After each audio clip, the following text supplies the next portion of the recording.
So welcome everyone to today's Divaan. Such a blessing to have you all here again. And the theme, the topic for today is lost. So there may be many entry points into being lost, but I think all of us have felt lost at some point. And usually when we're on, I guess, the spiritual journey or the journey of life, we're having an image of looking for something or finding something as the goal, right? But someone wise, Alicia, told me that maybe the whole point is to be and get more and more lost. So yeah, that's what we're gonna, I guess, drink to today.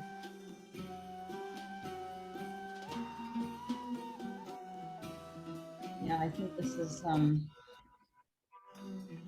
important topic because it requires one to be very honest and vulnerable too. Because as much as you think you've got it figured out, or you know about the you're on a path, or you've been initiated into an order, or you have the guide, or you're very intuitive and you're a person of the heart.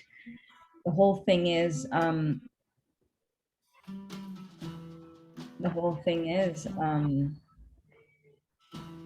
I think if one is honest enough, there's that real strong element or sentiment of just being lost, even though you think um, you're not lost, maybe. But how would one determine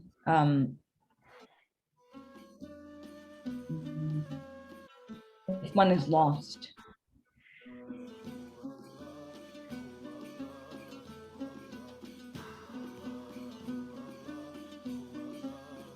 Like right now, I'm off the topic and I'm getting lost in the music. I'm like, who are you guys?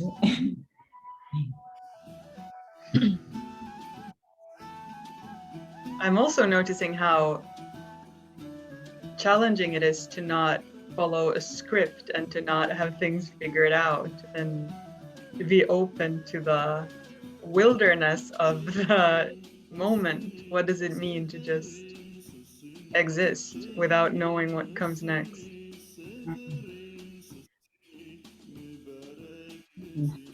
MashaAllah, we have May's message and she's saying we're going to go to Maulana Jalaluddin Rumi. So all the viewers who are watching this know that we have one of our sisters here, May, who's going to transport us to the maqam of Maulana Jalaluddin Rumi, our master and guide.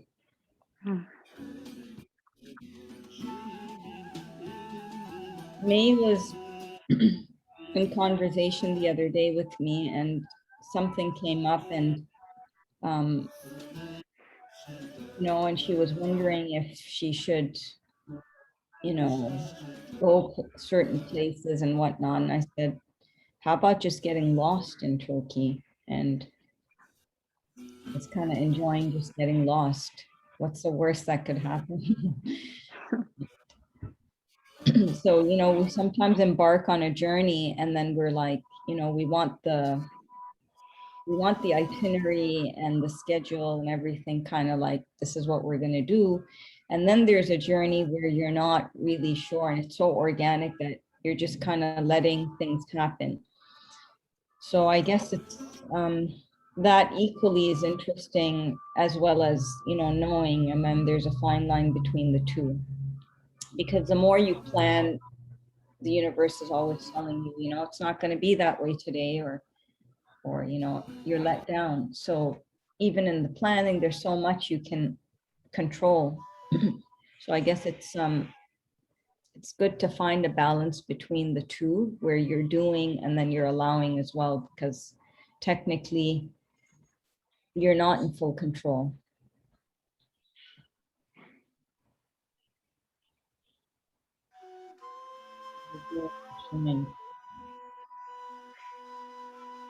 So we'll be going to Shams, Maulana Shams now with me.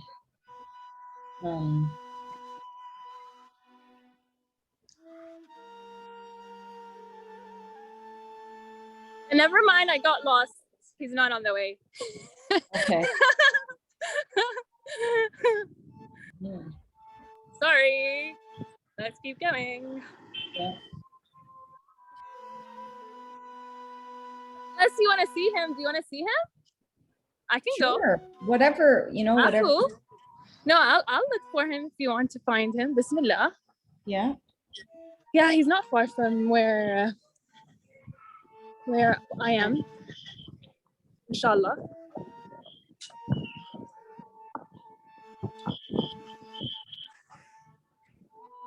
We don't have with us today Madiha, but I had this book on me and I was thinking for our reading, maybe we could read something from here.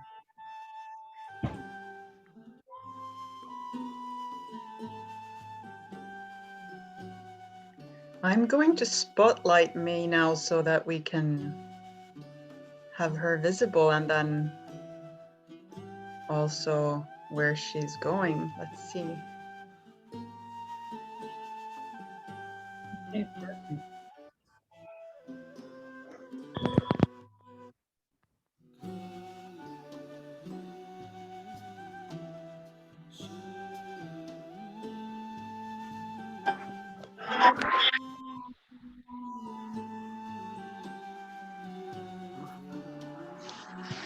Salam. Say like this. عليكم السلام. أهلين. وين؟ يا شمسي يا شمسي. Go to Shams. Bismillah. Should we run to Shams?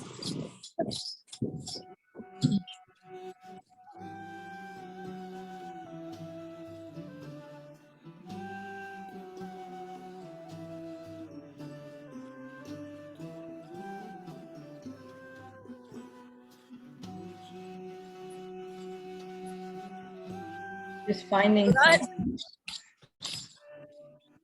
Always run.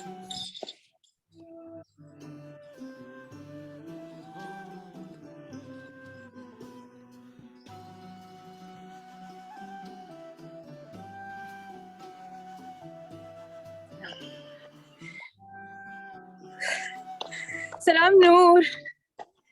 We just got to Shams. Perfect timing. Yeah. Bismillah. Here's the park. Salam. أهلين. والناس بخير. أنت كيفك؟ أنت من وين؟ أفغان صح؟ واحد أحد. لا إله إلا الله. لا إله إلا الله. محمد رسول الله. السلام عليكم. So we're gonna have you take us there, and we'll read a little excerpt on Maulana Shams Tabriz, inshallah. I have something here. Shamsuddin Muhammad bin Ali bin Malik, or Shamsuddin at-Tabriz, meaning the son of faith from Tabriz, was a Persian Sufi saint who is best known for his intense spiritual relationship with Maulana Jalaluddin Rumi. He's credited for wholly transforming Maulana Rumi's life and thought after arriving in Konya in 642.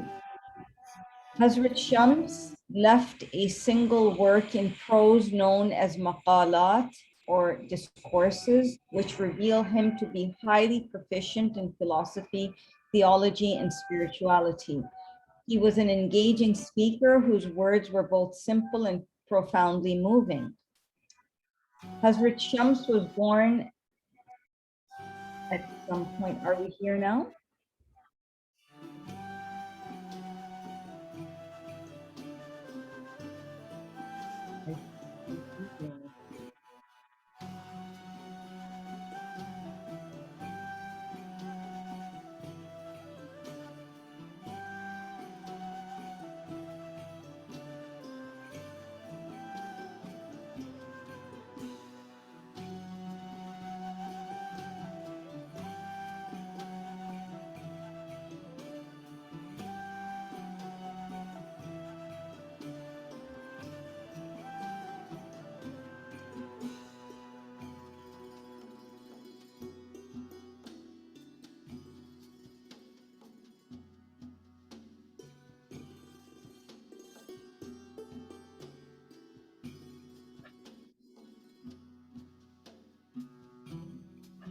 I'm just going to continue to read. Just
Hazrat Shams was born at some point in the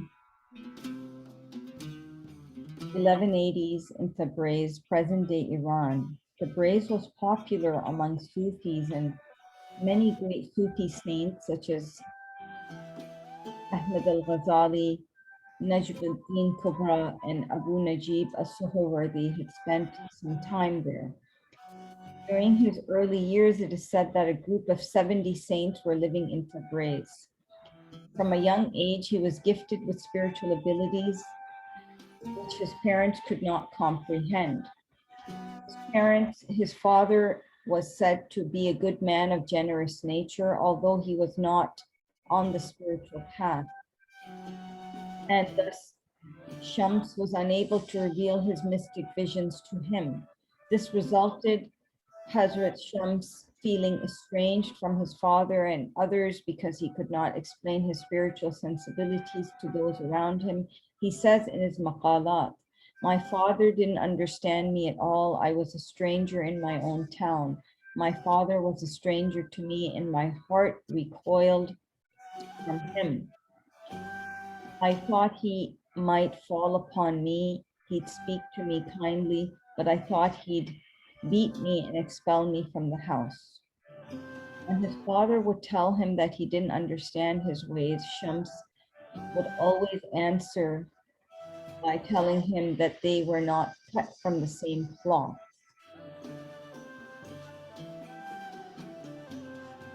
Are you at Shams? Are you at Hazrat Shams? Okay. I'll read a little bit from here and then we can do our silent meditation. Yeah, it's okay. For about 30 or 40 days, just before he reached adolescence, his progress on the spiritual path made averse to food. And he would hide food in his sleeve whenever it was offered to him. Hazrat Shams was a Shafi and he studied fiqh, Islamic jurisprudence, extensively. One of the 5 major Shafi legal texts he specifically mentions he studies was Al-Tanbih fil Fiqh al-Shafi, written by Abu Ishaq al-Shirazi, and one of the leading Shafi jurisprudents of the 11th century, and one of the first teachers of the famous Baghdad Nizamiya College. He always supported the scholarly study of religion, and he did not like the pretense of those who prided themselves solely on the spiritual path. What is it saying here? He did not like the pretense of those who prided themselves solely on the spiritual path. Quote, at first, I wouldn't mix with jurists, only with the dervishes. I'd say that the jurists are ignorant of dervishhood. Now that I have realized what dervishhood is and where they are, I find myself more eager for the company of jurists than dervishes, because the jurists have struggled to attain something. These others boast that we are dervishes, but where is the true dervish? He was thus very educated, although he hid this fact from religious scholars to an extent that his peers were confused about whether he considered himself to be a faqih, a scholar of the law, or a faqir, a Sufi ascetic. He says, someone asked my friend about me, is he a faqih or a faqir? Both faqih and faqir, he replied. He asked, then why do you all speak of his fiqh? He answered, then why do all speak of his fiqh? He answered, for his poverty is of such nature that it cannot be spoken about with that group. He speaks beyond the boundaries of knowledge and speaks of mysteries in a knowledgeable way in the cloak of knowledge. Maulana Jalaluddin Rumi describes Hazrat Shams as being unrivaled in his knowledge of alchemy, astronomy, astrology, logic, theology, and philosophy, although he kept this fact hidden in the company of religious people. Hazrat Sultan Walad, Maulana Jalaluddin Rumi's son, describes him as a man of learning and wisdom and eloquence and composition. Okay, now we're going to read about spiritual teacher and order. During his childhood, Hazrat Shams had a passionate spiritual master. Hazrat Sheikh Abu Bakr Salabaf literally means wicker worker of Tabriz, also known as Pir-e-Salabaf, who would often twirl him around in meditative dance, sama. Hazrat Sheikh Salabaf had his own Sufi lodge in the Charanda district of Tabriz, to the west of the shrine of Imam Hafad. Unlike the customs of most Sufi tariqas, Hazrat Salabaf did not bestow the honorary cloak on his disciples to symbolize initiation into a Sufi order. Instead, Hazrat Shams was bestowed the cloak not through the teacher, but by the Holy Prophet ﷺ himself. So there's a quote here where it says, everyone talks of his own sheikh. In a dream, the Prophet, peace be upon him, gave me a ceremonial cloak, a khirqa, not the kind that will wear out and rip after a few days and fall in the bathhouse and be washed off dirt, but a cloak of converse, meaning sohba, not a converse that can be comprehended, but a converse that is not of yesterday, today, or tomorrow. He could therefore be described as an Owaisi Sufi, named after the great saint Uwais al-Qarni, who, despite never meeting the Holy Prophet ﷺ physically, was fully aware of his spiritual presence at all times during his life. After training with Hazrat Salabaf for some time, he quickly excelled and wanted to gain greater perfection, and so he went on a journey to seek out saints and holy men, Abdal wa Aqtab. Okay, it's just another few, and then we can just stop there. After leaving Tabriz, Shams traveled through various places, including Baghdad, Damascus, Aleppo, Kayseri, Aksara,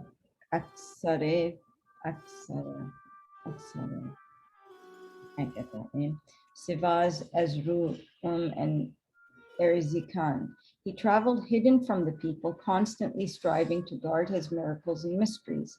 Rather than boarding in Sufi lodges, which would provide free hospitality. Hazrat Shams acted and dressed like merchants and would thus stay in inns which he would have to pay for. In every inn that he stayed, he would put a huge lock on his door, although within the room itself there was nothing but a straw mat. Even though he ate very little and often went without food for several days, he still needed a source of income to cover his expenses during his travels. Therefore, he would teach children how to read Quran and even developed a method of teaching the whole Quran in a mere 3 months. When he did not stay very long in one place, he would earn money by weaving trouser ties. Whilst in Erzincan, he tried to do construction work like he had done in his youth, but due to his simple eating habits and perceived frailty, nobody would hire him. Hazrat Shams, like many Sufis, thus seemed to be very opposed to the practice of begging.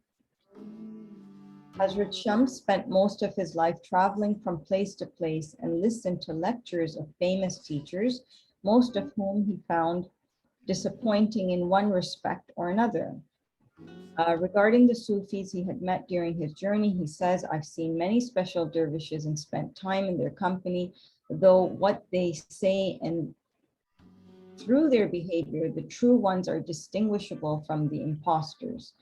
My meek heart will not incline to them unless they are extremely praiseworthy and special, nor will this bird peck at every seed.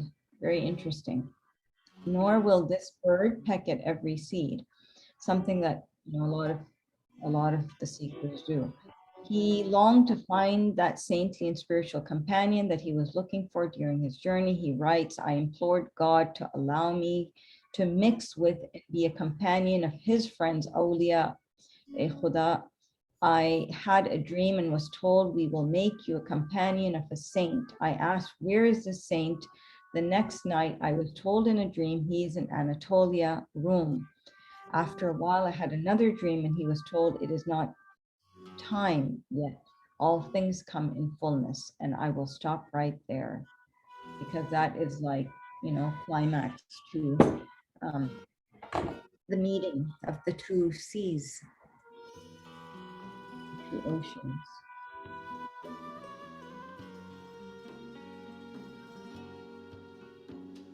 So how about we do this right now? Because May has said that we are going to, she's going to pray Asr. So we could read something and do our penning.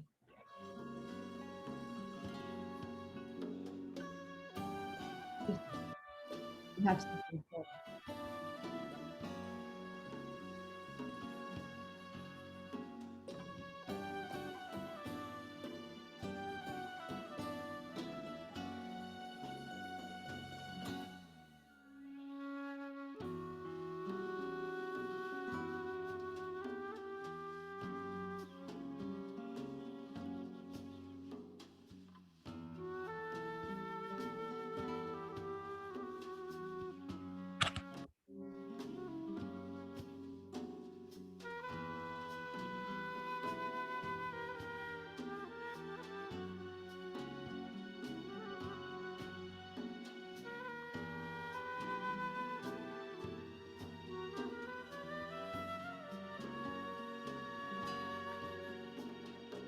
I had something from Rumi, but I think maybe we should take something from Shams now that we're talking about him.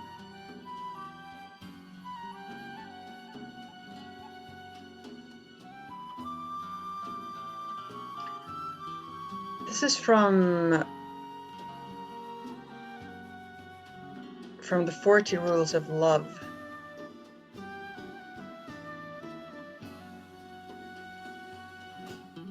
I'll read a few of the rules. Rule number 7. Whatever happens, sorry? We're penning on this. Okay. Whatever happens in your life, no matter how troubling things might seem, do not enter the neighborhood of despair. Even when all doors remain closed, God will open up a new path only for you. Be thankful. It's easy to be grateful when all is well. A Sufi is thankful not only for what he has been given, but also for all that he has been denied. A Sufi is thankful not only for what he has been given, but also for all that he has been denied.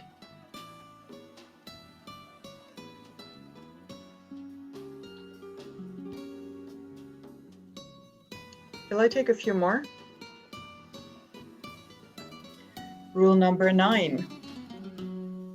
East, west, south, or north makes little difference.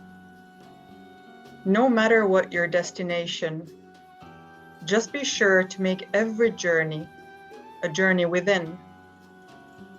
If you travel within, you'll visit the whole full world and beyond.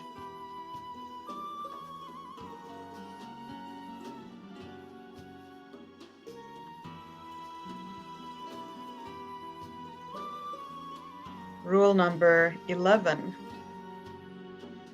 The quest for love changes users. There is no seeker among those who search for love who has not matured on the way. The moment you start looking for love, you begin to change within and without.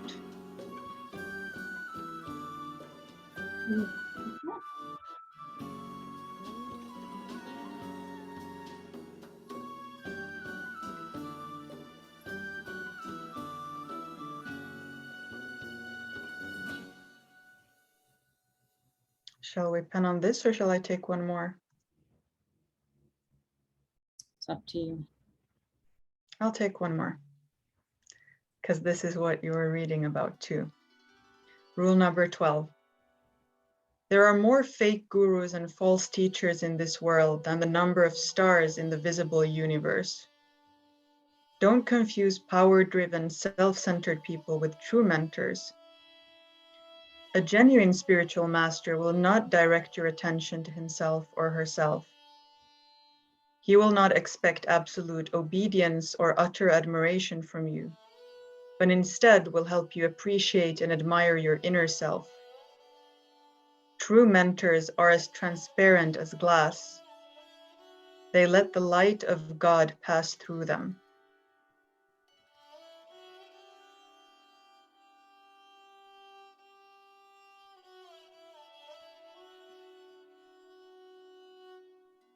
And before we pen, maybe, keep in mind, just try to remember your journey.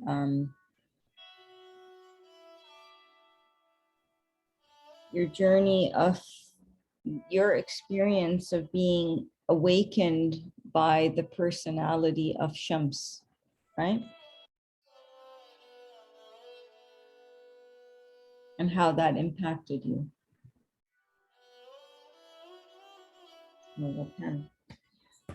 Inshallah, in honor of Shams Tabriz.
So let us now break the silence and wreck everyone's penning.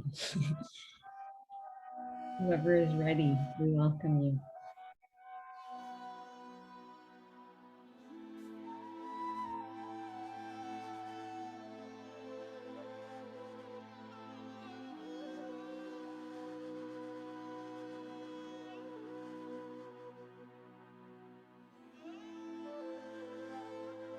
I can do it.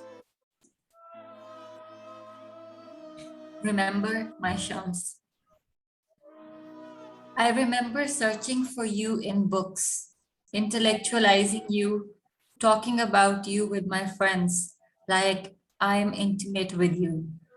I went round and round in circles like a donkey in grind, keeping that familiarity of yours in my heart, till everything broke down and fell on me. My limbs, shoots, and branches, I lost all. Scribes and words closed on me. Medicines, herbs, doctors, and teachers lost hope in me, and I in them. Only verses and lyrics could console.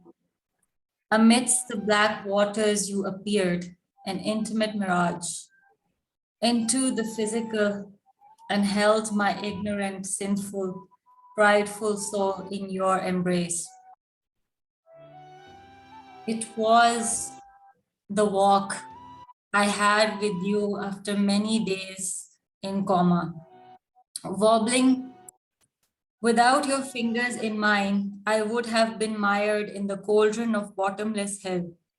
We are cut from the same cloth. I think this I can say. My beloved knows how I have been estranged. He got me to the shores from stormy sea, got me home to where I belong. Let me off to long and long. He comes and goes, but I know he knows all I want him to know and more. Thank you.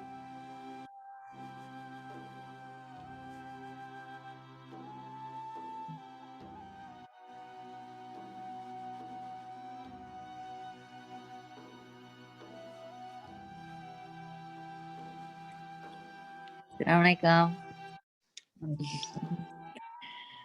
It's morning here. So excuse me. I posed the question, who is your Shams?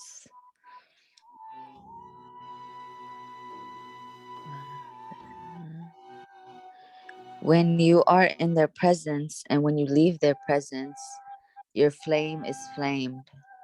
To do subtle work, I find myself in signs looking for them, picking new ones, searching, yet times will arrive and meet at its own time.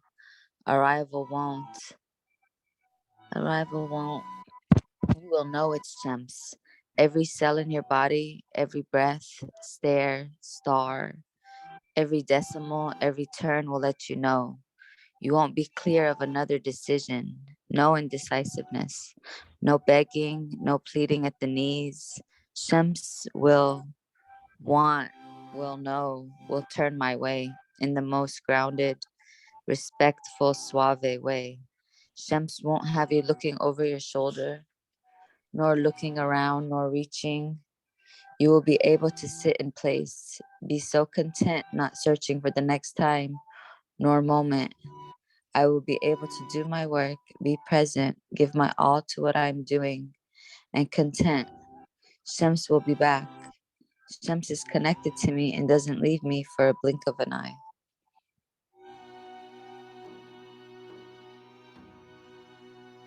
Truth.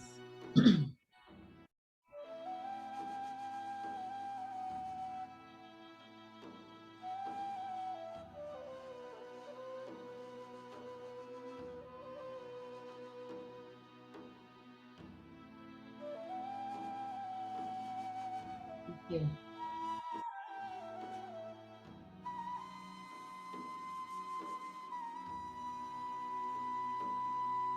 Mariam, would you like to share something? I don't know. I don't know. I did pen something, but uh, I don't know what it means, to be honest. I'm feeling very lost these days. The theme is just came in time.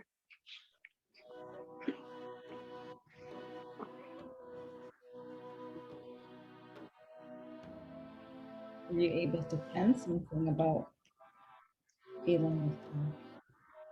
Or were you able to pen anything right now? Yeah, a few lines, but I'm just not sure of it. I don't know why.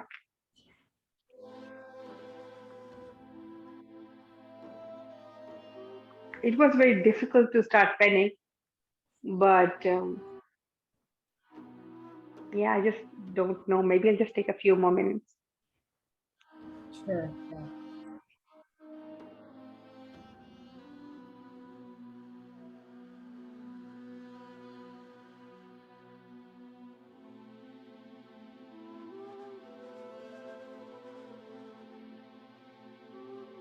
Do you want to read something? Sure. Or would you like to go ahead? Okay.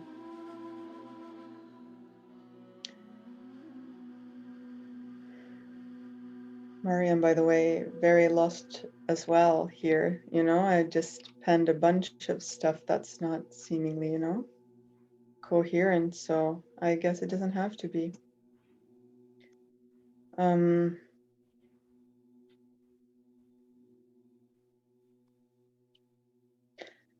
Shams or Layla, North Star or Bermuda's Triangle. You entered like a whirlwind and swept my house clean.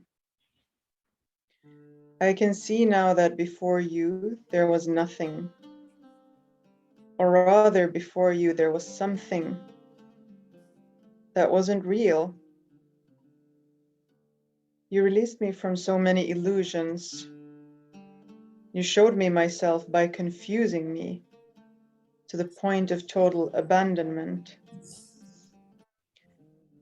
What little you've left is slowly uprooting too. O Shams, O sun, can I melt in your fire? Nothing entices me like your love, like your passion, like your life, liveliness. To be your companion for life, to wander the streets of Yazd, to get lost in the deserts, Morocco, to sleep under stars and drink only your sohbah. One mantle unites us. You shelter me as you unravel me.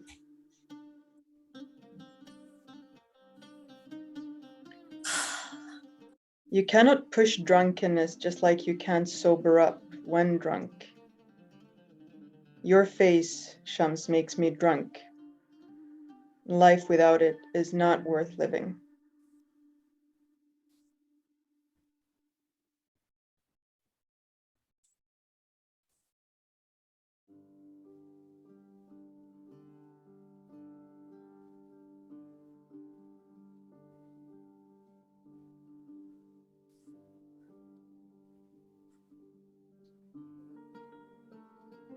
Interesting how Chumps opens up to the seeker in such an intimate way. I guess May's not here. And I guess that leaves me.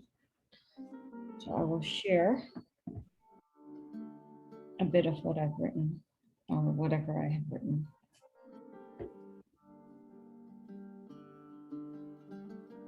I sought and sought. I was fed up with books and ideas, indoctrination and fear. I sought and sought. I was fed up with lies and lecture halls, hellbound and the you versus them. I sought the ocean of truth. Extinguished I was of my own deeds, which led me in circles to no beginning or end. I was whirling without knowing, salty tears and gloomy days.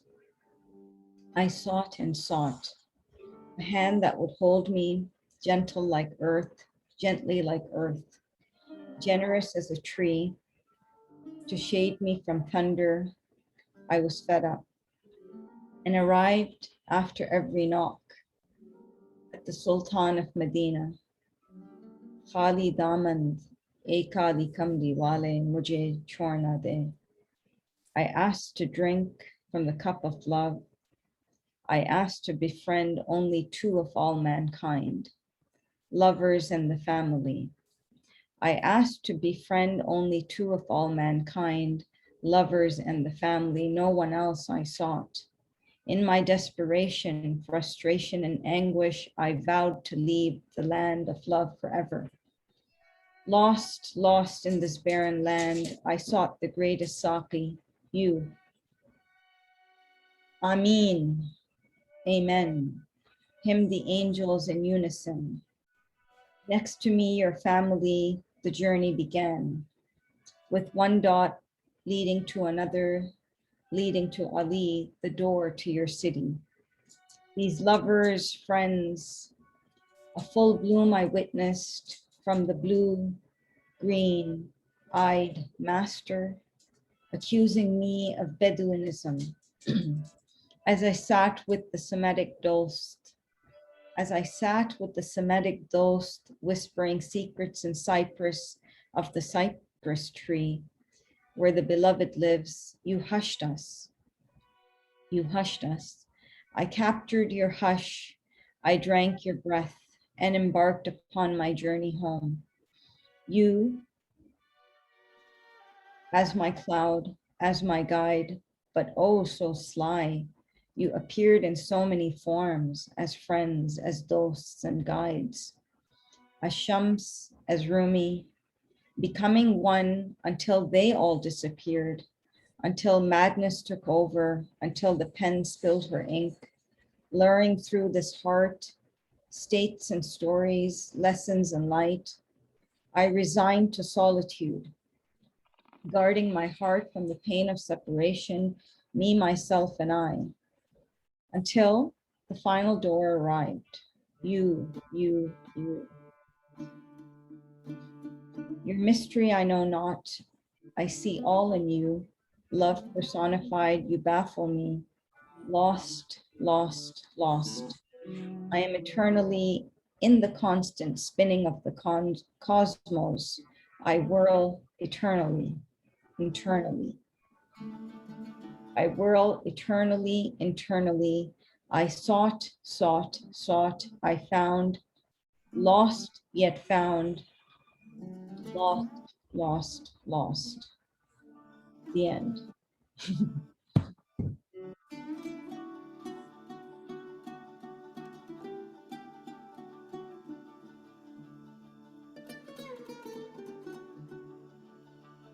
Lost yet found. Lost, lost, lost. Finders keepers. I don't think there's any losers, but there's weepers.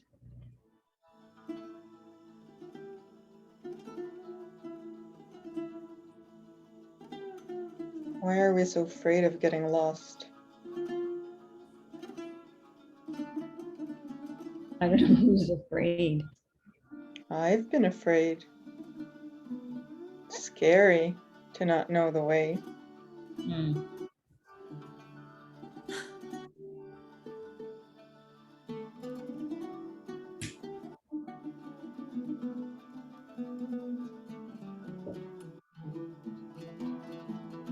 I guess the soul has its own sort of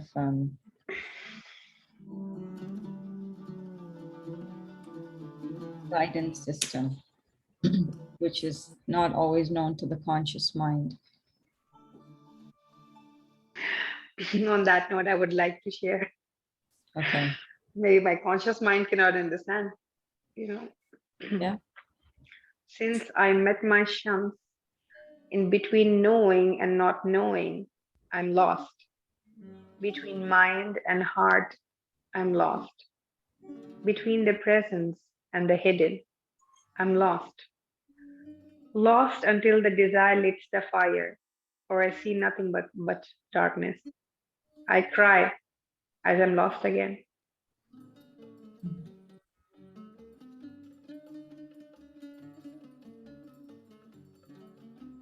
Good. I hope you remain lost.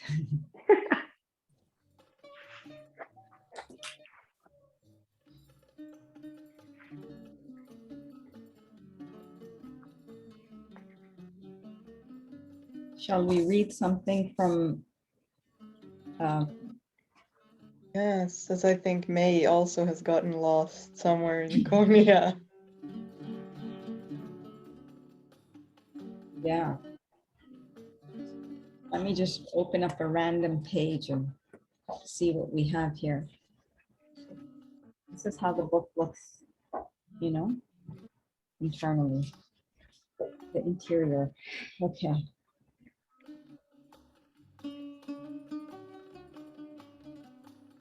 From one dream to another, in one I see you, in the other I feel you. I don't want to wake up from this dream state. There is a longing that is like the longing of the river for the ocean, a pull that carries it home. There is no resistance in this longing, only surrender. It doesn't come from the illusion of separation because the river knows it is already one with the ocean. It is connected with the ocean, yet it continues to flow into it, flowing deeper into its own truth. May this longing increase and may it guide us home. I mean, I think that's a really good sort of bombing for the heart. May it lead us home, and I believe it will, and then we don't have to worry if we're lost, because I think we will eventually be led home. It's inevitable. We all have to go home.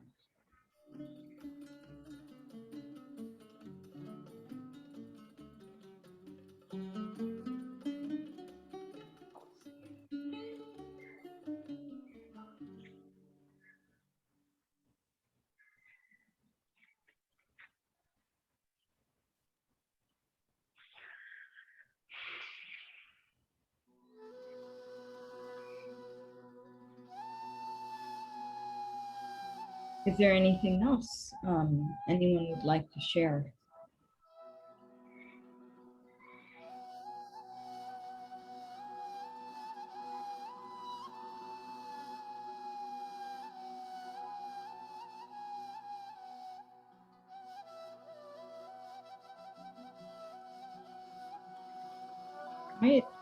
Quiet session this time. Everyone's lost. I absolutely feel like that, to be honest, especially in the last few months. The feeling just increases. I don't know what's going on. Mm-hmm. I wonder if we can get like just trying to see something here.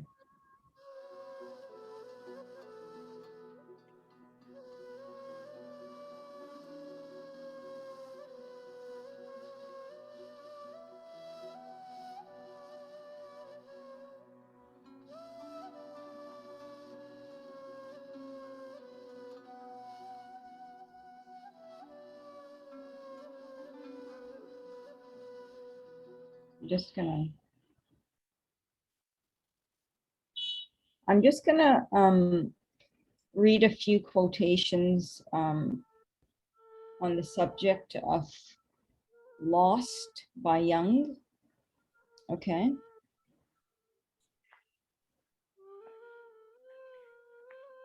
Is all lost if we are going backwards? Jung on regression. Regression means linking back with the world of natural instincts. regression is not necessarily a retrograde step in the sense of backwards development or degeneration, but rather represents a necessary phase of development. In very truth, the basic condition for the act of creation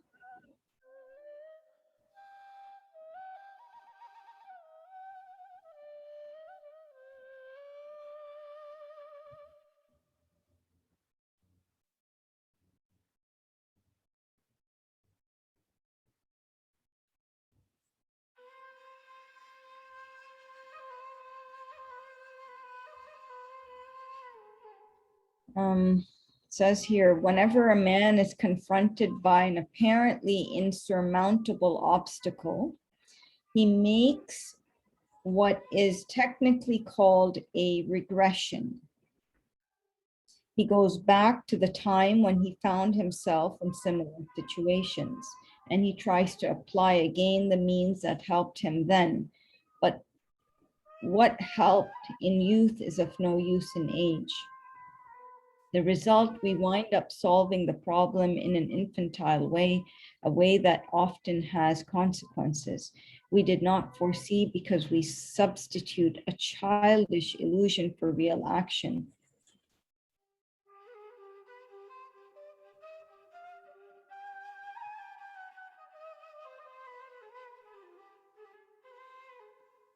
I mean, is being lost a sign, like something that stems from, you know, getting to a dead end or an obstacle? What does being lost mean to you, like in one sort of sentence? What does that actually mean?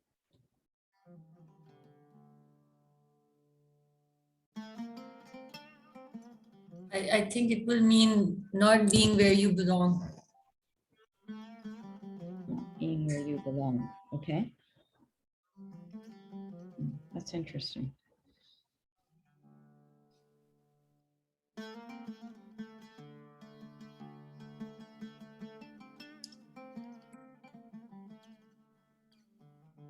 I have a book of Rumi. I don't know why since morning I've been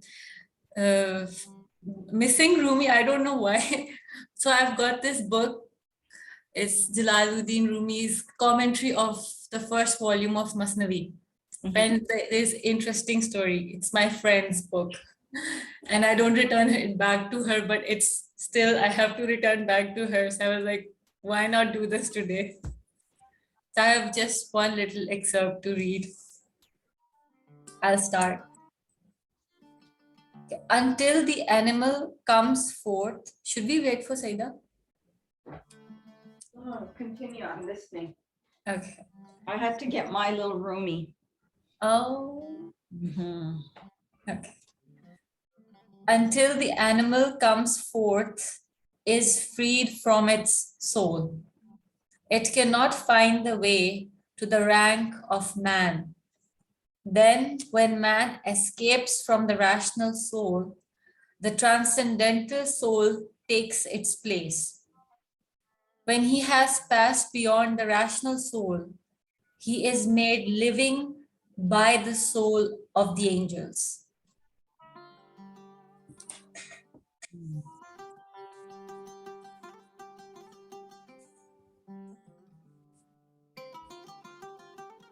Could you repeat the part about the rational and the irrational, if I heard correctly?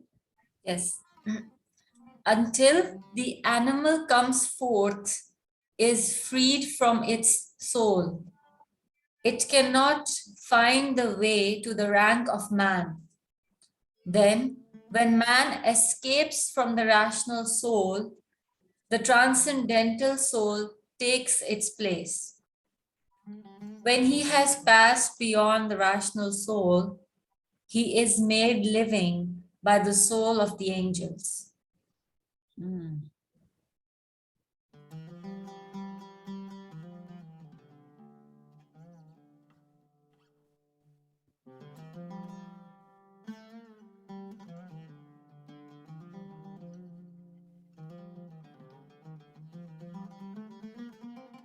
Will I also share something from Rumi now that we're on that track?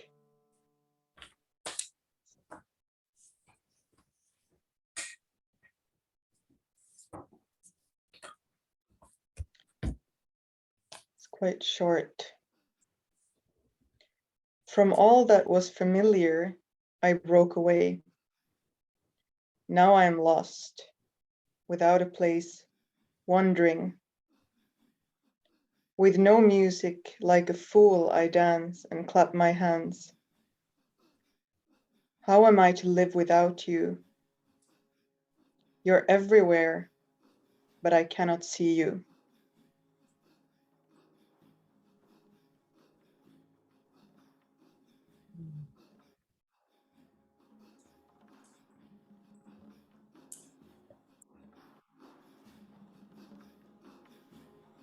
And that's an apt description what being lost feels like.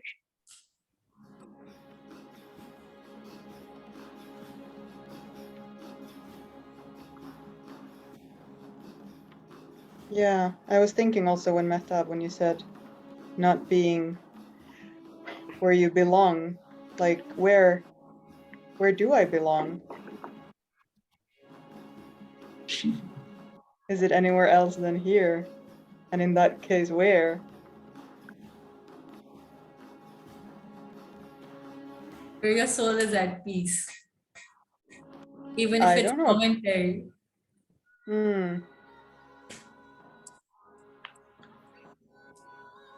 Yeah, that because I'm moment, thinking of this feeling of, you know, you're everywhere, but I can't see you. It's like a,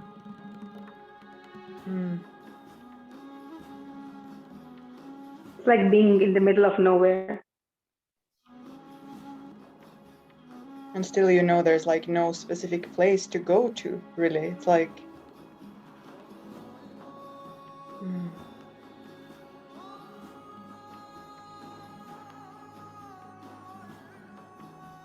Sort of like, I mean, just imagine yourself on an island and um, you're lost on an island. Nobody's there, but you're able to see the face of the guide everywhere. able But to see what? face of the guide, you're seeing the guide everywhere on this island. However, no one is actually present there physically, and you're basically lost in that. Yeah, the guide is everywhere. Subhanallah. But it makes guest appearances. Mm.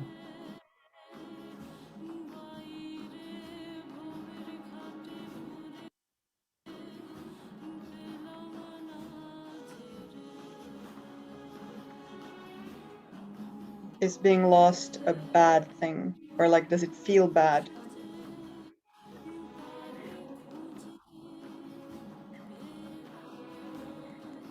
Maybe sometimes. And why would anybody cry if they're lost?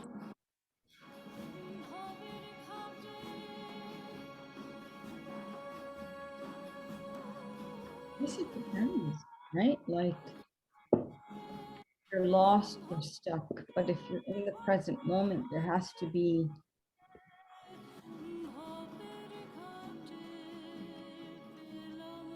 sense of being and doing. And if you're doing, then you're really going somewhere in the doing. And then you're not necessarily stuck, but you may not know exactly where you're heading. So you're technically still lost. So I think what helps me if I get into that space of feeling a bit lost is just coming into the present moment and knowing that right now is the reality. And if I'm fixated on a future, you know, future outcome, you may seem or feel lost because maybe that reality hasn't been realized.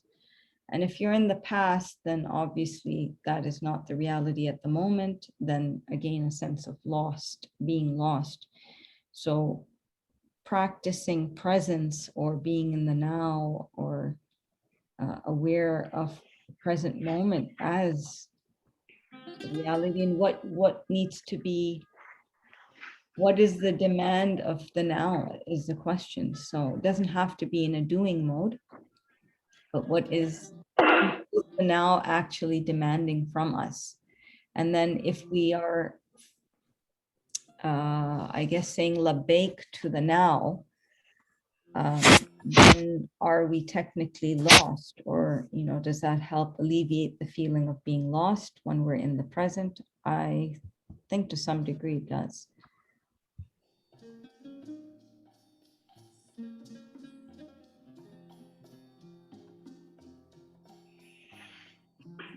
Because mind you, one can get seriously lost in one's thoughts to a point it becomes like an endless labyrinth, and it could disconnect you from the physical reality, and you're literally lost in a jungle, in a mental jungle. So practicing being present in the moment is key, and zikr helps us get there, and all sorts of practices of being present and so forth.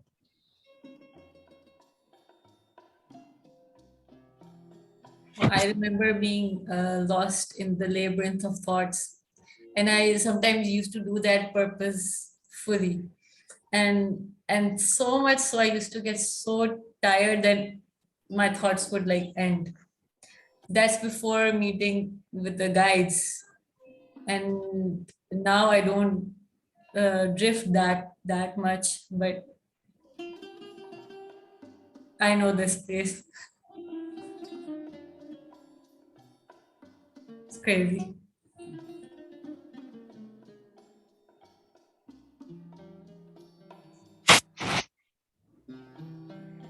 I remember when I was a kid, I was scared of getting lost, like physically, like losing, my direction or not finding my way home.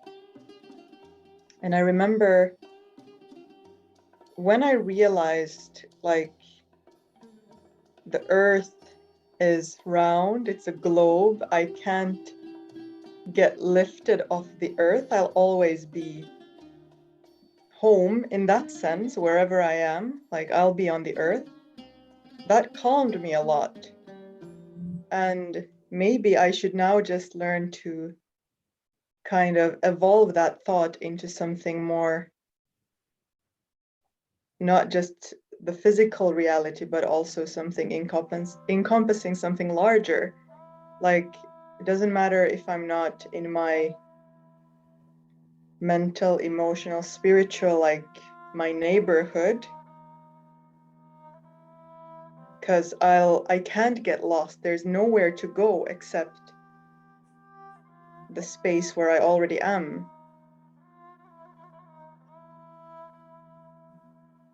It's just something that I realize now when we're talking about this. And also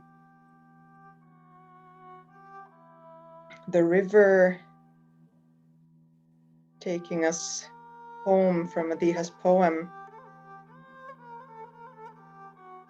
And also, Alicia, what you said about we will be led home. It's also comforting. I don't have to find the way myself. I won't be left on the side of the road if I don't like figure things out, because there's something that's like a natural law, the river going to the ocean. It's not like the river has to like think about things to get there. So maybe it's just my expectations that are lost, or kind of, leading me to think I'm lost. Yeah. I feel so weird telling this, but there's, subhanAllah, there's always a sense of direction, especially when you're very punctual about your askar. There is always a sense of direction. But still, you feel lost. You feel you just don't belong here. You don't fit anywhere, you know? And isn't that part of the direction? Because why else would we keep evolving unless we felt the need to, the drawing to something else, the pull?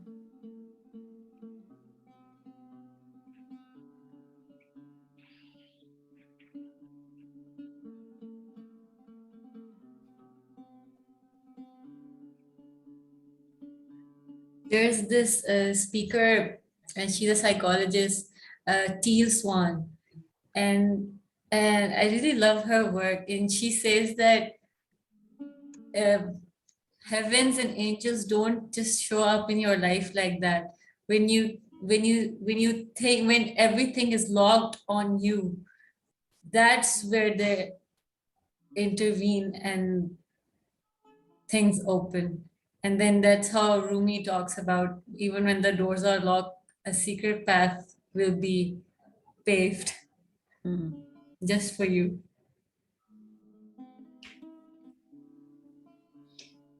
Also, there is the,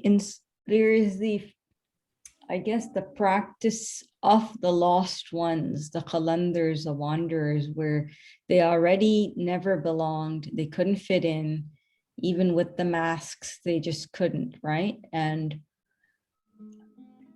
so they were lost to begin with. And then in that, they consciously choose to further get lost by wandering. So they renounce and they leave and they're like, au revoir, and they go off. But definitely they did not have a Pearlie's guidebook. They went with their begging bowl, or like, we know their trades and crafts would help them along the journey, but they chose to not have a home. They chose to not belong to anyone, and they chose to just be sort of like a traveler, in this globe, apparently, not the flat earth theory, because you would eventually reach the end and fall off somewhere. But so they consciously chose it because they actually realize the reality of their state of being like literally lost causes, lost souls, and they meant it in every way. I don't think they felt they were like, they had things check marked, or they knew that, salvation was guaranteed for them. So, and then when like, the desert fathers, or the wanderers of the desert, the nomads, the mystics, all of them, we have a case of May, who's just every other month running off to some country and, whatever. I don't, the point is just this conscious idea of purposely trying to, not purposely, but like consciously, like just knowing that, I submit to a no direction and I'm just going to go. And maybe it's an act of rescue me. It could be a tantrum, oh beloved, come and save me, kind of thing. Look, I'm getting lost. It's like that runaway child, trying to run away, and then they're just seeking attention. So I don't know if the getting lost consciously is a way to seek attention. Oh my God. And then you really get lifted. Because I remember like, I remember when I was in grade 8, I was in India, and I went for the summer because I had to become culturalized and, whatever. And I remember like having these like desires to like sneak out at night with the servant girl and just, I'd be like, let's go explore the property at night. You know, I don't know what the meaning of that was, or just go to like remote places like, you know, the forts and stuff, and just wanted to, I had this desire to actually get lost to see what would happen. And I think that's an innate thing in all of us. And if we go back to our, or if we connect to our inner child, then I am 100% sure we would find out that, yes, we had many instances while growing up where we wanted to get lost, or we had figured out that if I, you know, ran away to an airport, you know, that's the perfect place to sleep, you know, you'd never get kicked out. So, yeah. So, and then as you get older, you kind of get comfortable in, I don't know, not getting lost. And then you realize later on, you know, where they say midlife crisis, you're lost again. And then, you know, is it really about that? Or is it just about like this journey of the soul causing us to experience these states? And we go back to that childlike thing, because the kid at the park is actually not wanting to stay in the park. It wants to continue and go, right? And the mom's like, you know, we have to keep you here. This desire to wander and continue and journey off into the unknown. And then as, you know, the journey progresses, that desire must resurface unless we're really, you know, very normal, and whatever that means. And so if it resurfaces, is it something to question as a psychological issue where we need to see a psychiatrist, or is it just representing this, you know, the desire to go home, the desire to know that you're, you know, the idea of, you know, you going solo back, you know, home. And maybe that kind of being lost is so necessary on the path of the soul that you can escape it. So no matter how lost you're not, you're still going to get the sense of lost. And if you're just a lost type, if that's like your archetype, you're a very reckless person, you're always going to admit you're lost. And so maybe being lost is a constant theme in this journey of life, you know. And maybe you can, you know, I'm sure the people who think they have it all figured out, they would truly admit that they don't, and they're technically equally lost. So, I mean, even probably the guides, you know. So yeah, that's that.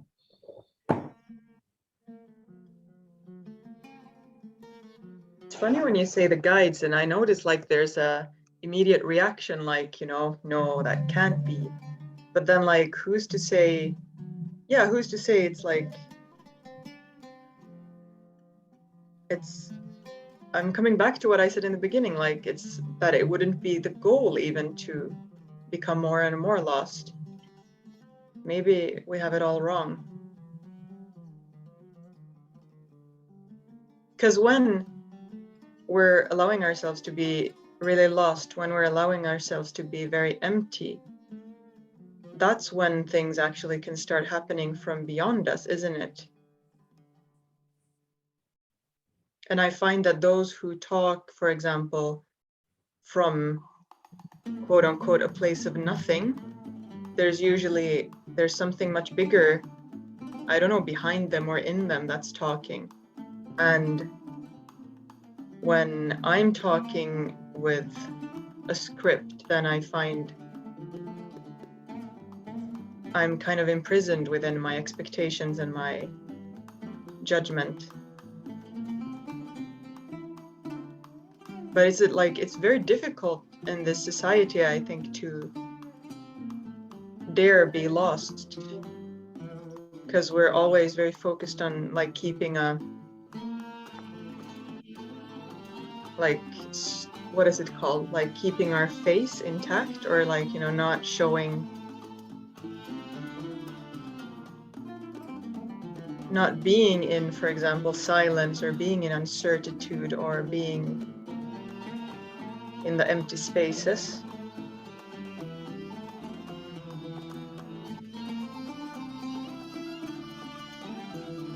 there's a very quick to judge notion of those who are really in that element of, you know, being vulnerable and knowing that, you know, I don't have it figured out. The clock is ticking, but I'll take my time until I'm guided. And so in the meanwhile, they're perceived as lost. And then, you know, the notion of seeing those types of individuals who are very raw with themselves, or lost, you know, as seen, to have like psychological issues, or they've got they've got, you know, things to figure out mentally. And you know, we have to be careful about judging people, because maybe they're not, maybe it's just us who's lost, who are lost, and or whatever the case is. It's just this whole judgment factor. That's basically what I'm saying. And I've talked to some people and they said, you know, the wisest people they've met are the ones who live on the streets, you know, who don't have a home, and you find immense wisdom with those individuals. And as much as they seem to be lost, it seems quite ironically that maybe they're not, and we just see it that way.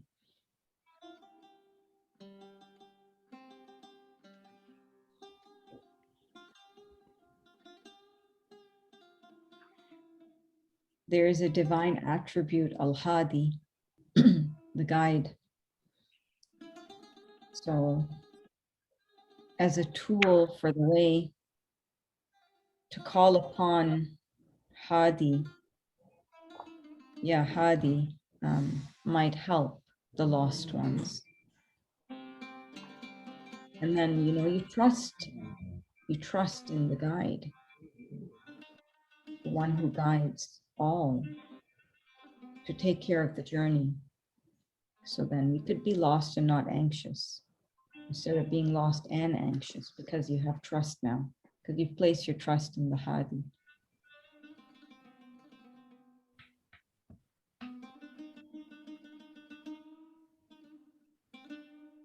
So we've reached our 2-hour mark. Are we lost?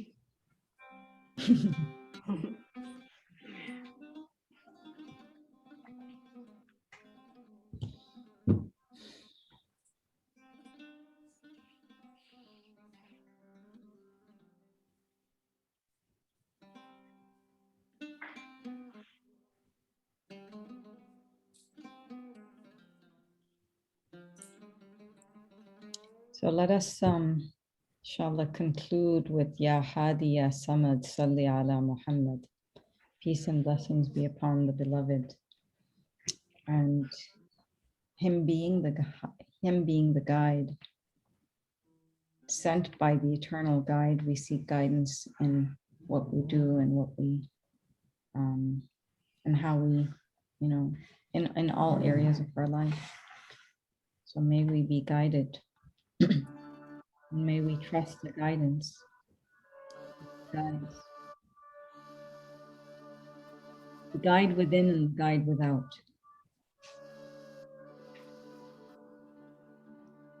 So shall we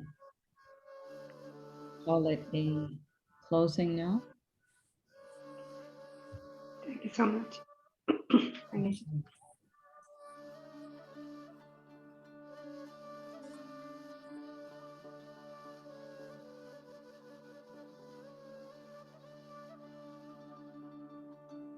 We conclude with Fatiha. Fatiha. And please share your poems on the Divaan. So those who were not present can have a share. And until next month, you know, we will continue in our penning Divaan.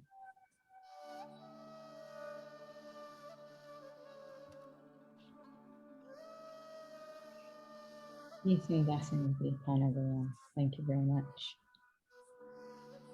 Thank you. Thank you. Thank you.